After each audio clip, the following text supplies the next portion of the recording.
One of the veterans of Margaret Thatcher's cabinet, Lord Clarke, has told a public inquiry he wasn't responsible for contaminated blood products.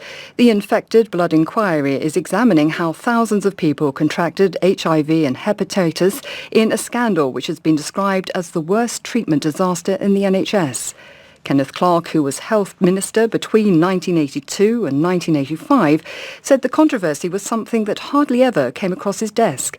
Our health correspondent, Naomi Grimley, reports. Lord Clarke said that during his time as a health minister in the early 80s, he had no direct responsibility for blood products and was himself preoccupied with industrial action in the NHS. Today's session focused on the spring of 1983, when it was becoming apparent that some haemophiliacs were dying of AIDS after receiving a product called Factor VIII. It was created through blood donations from prisoners in America, many of whom were at high risk of hepatitis C and HIV/AIDS.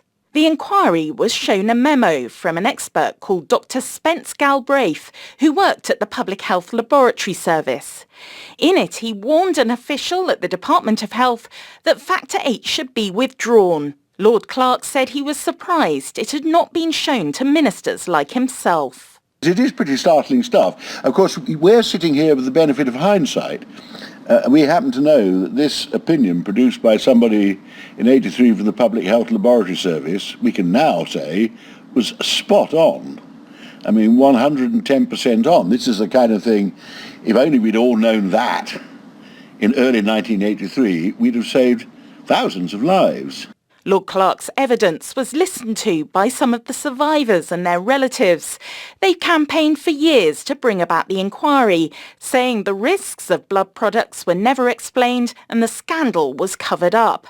But Lord Clarke also told the inquiry that he thought the campaigners had focused too much on his role because he later became a well-known figure.